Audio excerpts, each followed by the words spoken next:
আসসালামু আলাইকুম। আমার দিনদরদি চাষি ভাইরা, আমরা যারা চাষ করি, বিশেষ করে চাষ করে যারা ফসল ফলিয়ে ফসল বিক্রি করে আহার জমাই, তাদের এখন পরিস্থিতি তেমন একটা ভালো নেই। দীর্ঘ 3 থেকে 4 মাস তরি তরকারি, সবজি, শাক সবজি বিক্রি করে চালান ফিরে আসে নাই। এখন বলার কোনো ভাষা নেই। মনে হয়েছিল রমজানের প্রথম থেকে যেভাবে মোটামুটি ভালোভাবেই আমরা দেখলাম যে ফসল বিক্রি হচ্ছে ভালো।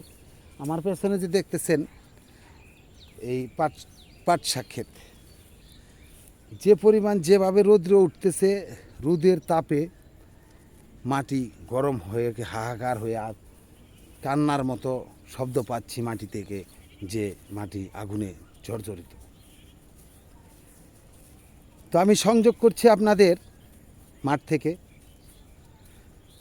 এখন আর আগের মতো সবজি ফসল বিকে না।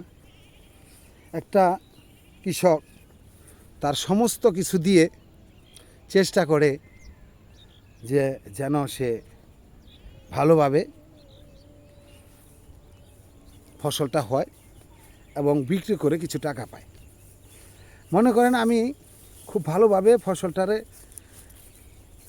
উপযুক্ত করলাম, বাজারজাত করার উপযুক্ত করলাম। আল্লাহ পাক রব্বুল আলামিন আমাকে করার মতো তৌফিক দান করলেন, আমি করলাম। তো এখন বাজারের সময় আমি বাজারে ভাঙে নিয়ে গেলাম,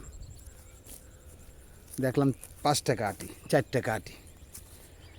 মনে করেন একটা খেতে প্রতি আটি 2 টাকা খরচ খেউতার, যে বপন করলো তার। আর যিনি লোকজন দিয়ে ভাঙ্গাইয়া সেটাকে বাজারজাত করা নিয়ে গেলো, এখানেও গেল 3 টাকা খরচ, 6 টাকা খরচ হয়ে গেল। কিভাবে তার পুষবো 5 টাকা 6 টাকা বিক্রি হলে? এর জন্য আমি একটা জমিতে কেবল হাল বাইয়া মই দিয়া চলে আসলাম যে আমি এই মাসে আর যাব না, চৈত্রিক মাসে আর কিছু বপন করব না। কারণ চৈত্রিক মাসে 1 দিন থেকে 2 দিন পর পর পানি দিতে হবে। আমার কোনোভাবে পোষার মতো নয়, কোনোভাবেই পুষবো না। এর জন্য চলে আইলাম। এখন মোটামুটি ভারী দিকেই চলে যাচ্ছি। এখানে যে দেখতেছেন একটা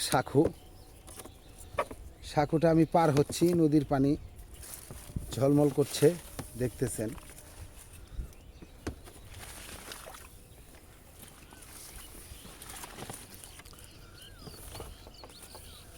খুব কষ্ট করে পার হয়ে এলাম। তো আপনারা, আমি আমার মনের কথাটা বললাম যে আসলে শাকসবজি এখন কোনোটাই বিকতেছে না। সামনে রমজানের শেষ সময় আসছে, এখন হয়তো ঈদের কেনাকাটা চলতেছে। যাদের আল্লাহ দিয়েছেন তারা কিন্তু ঠিকই ঈদের সমস্ত বাজারঘাট করে আসছেন, কিন্তু যারা দিন আনে দিন খায় তারা কি করবে সেটাও আল্লাহ পাকি ভালো জানেন। তো আমরা চেষ্টা করব একটু ভালো কিছু করার। এ সময় যাদের আছে তারা গরিবদেরকে দিবেন, আর যাদের নাই তারা তো নেবেন। আপনি ভালো থাকবেন, সবাই ভালো থাকবেন।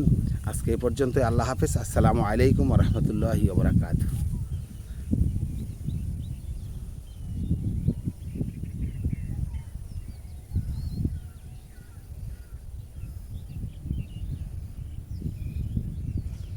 ভালো থাকবেন সবাই। আসসালামু আলাইকুম।